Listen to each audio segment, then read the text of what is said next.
Meus amigos e irmãos em Cristo Jesus, eu vos saúdo com a paz do Senhor Jesus Cristo. Quem está falando aqui é Everton, obreiro, professor da Escola Bíblica Dominical, e estamos aqui aprendendo mais uma lição bíblica muito boa, a lição de número 4, onde fala resguardando-se dos sentimentos ruins. E o nosso texto agora diz o seguinte: eu, porém, vos digo que qualquer que, sem motivo, se encolerizar contra seu irmão, será réu de juízo.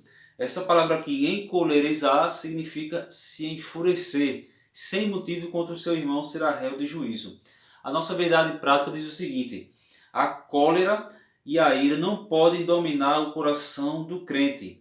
Elas devem ser evitadas e vencidas com o ensino do Evangelho. Então é o que nós iremos aprender hoje nesta lição. A lição de número 4, como eu já falei, resguardando-se de sentimentos ruins. O capítulo 1 aqui fala: o Evangelho não é antinomista. Que palavra é essa? Antinomista. Olha aí, antinomista. Significa, nós vemos aqui, mas qual era a intenção de Cristo? Era mostrar a fragilidade da interpretação dos escribas e fariseus, certo? A fragilidade da sua interpretação, certo? Ou seja, a espada penetrante, né, que era a palavra de Deus, né, atingirá o âmago da essência humana. É aquele onde, como a Bíblia diz aqui, que o coração de onde procede o pecado. Então, nós vemos que, ou seja, Cristo ele vai atacar a interpretação mórbida dos escribas e fariseus. A interpretação mórbida dos escribas e fariseus. Essa palavra mórbida significa aquilo que causa doença. Então nós vemos aqui que essa má interpretação dos escribas e dos fariseus estava causando uma doença espiritual na sociedade. Então teve que Cristo vir e bater de frente ali com os doutores, com os escribas, com os fariseus, com os doutores da época ali, os doutores da lei, para mostrar que eles estavam muitas vezes se equivocando e em vez de ajudar, colocando mais fardo ainda no povo. Então é o que nós iremos aprender aqui. A lição ela fala sobre uma palavra aqui, olha, antinomismo. Antinomismo. E o que é isso? É aquilo que é contrário à lei de Deus, como diz aqui a lição. Tudo aquilo que é contrário à lei, normas e regras. Ou seja, traz a ideia que não precisa obedecer à lei moral do Antigo Testamento. Lembrando que a lei moral se referia principalmente ao Decálogo, né, e os principais mandamentos da lei mosaica. E eles adotam um estilo de vida, certo, conforme seus próprios interesses. Hoje nós vivemos pela graça, não é sobre debaixo da lei não. Então eu posso viver de uma forma mundana, eu posso viver de uma forma leviana. E não é por aí que a Bíblia nos ensina, certo? Vamos ler aqui Juízes capítulo 17, versículo 6. No livro de Juízes, capítulo 17, versículo 6. A Bíblia diz que não havia rei em Israel, certo? Nós vemos aqui, naqueles dias não havia rei em Israel, cada qual fazia o que parecia direito aos seus olhos. Então essa aqui era o desejo de todos aqueles que se autodeclaram antinomismo, né? Quer viver uma ideia que não se precisa se obedecer à lei moral. Então nós vemos aqui que, vamos ler ainda Efésios 4:31, lá no livro de Efésios, capítulo 4, Efésios capítulo 4, versículo 31, que diz o seguinte: toda amargura, ira e cólera e gritaria e blasfêmias e toda malícia seja tirada de entre vós. Então nós temos que tirar isso que não agrada a Deus do meio de nós, cristãos. E lá em João, ainda capítulo 13, versículo 15, diz o seguinte: porque eu vos dei o exemplo, para que, como eu vos fiz, façais vós também.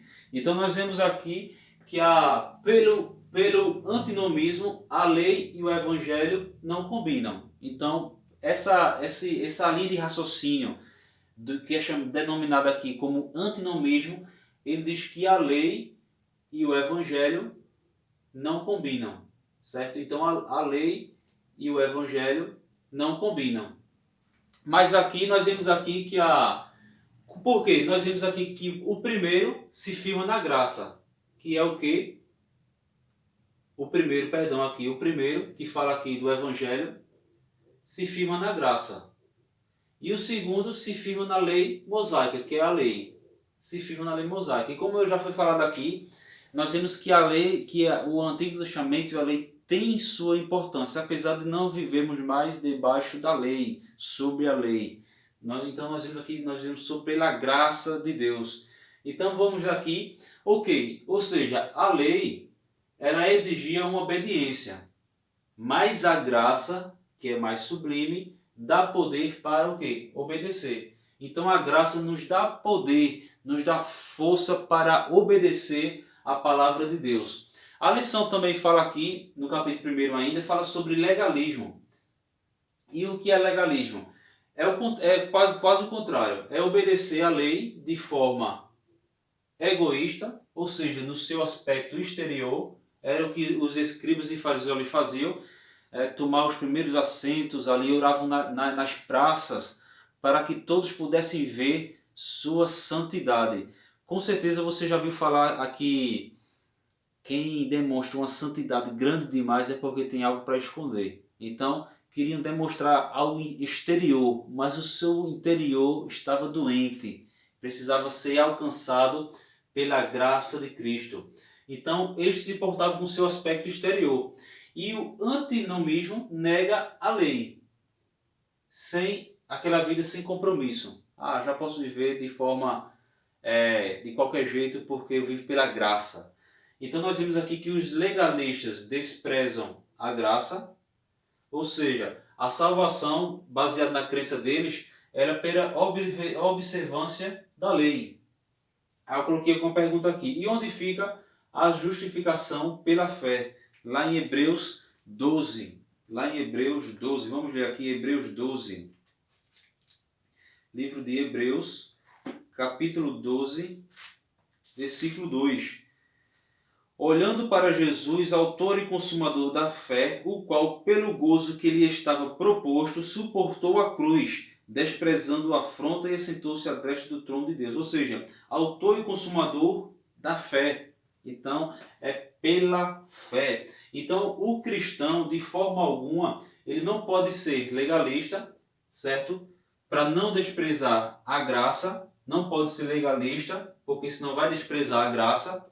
E ele não pode ser, olha aqui, antinomista, para viver de qualquer jeito.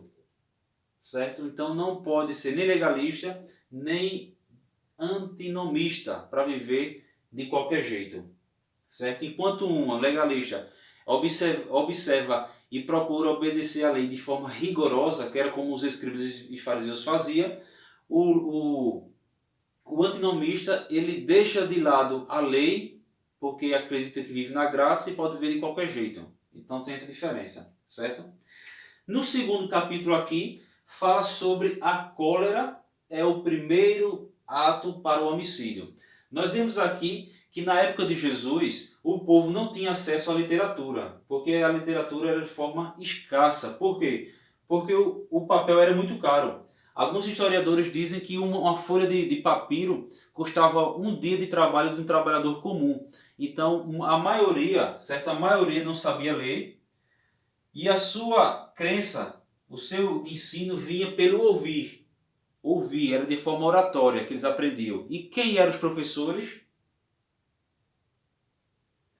Escribas. Os escribas, os doutores da lei eram os professores. Então nós vemos aqui que, quando Jesus disse, nós vemos aqui que fala sobre resguardando-se dos pensamentos, dos sentimentos ruins. Claro que a lição se apega muito a não matar, que é o, se não me engano, o sexto mandamento ali do Decálogo. Nós vemos que naquela época, na lei, na época de Jesus, esse não matar se restringia somente no ato. Se eu não matei uma pessoa literalmente, se eu não fui lá e matei uma pessoa, então eu não cometi esse crime. Só que Jesus foi mais além. Porque para eu, uma coisa é se alguém, que Deus o livre, venha invadir a minha casa e eu, para me defender, a minha família, eu tirei a vida desse rapaz. Porque ele veio o quê? invadir a minha casa. Então, para me defender, eu matei ele. Então, isso é matar.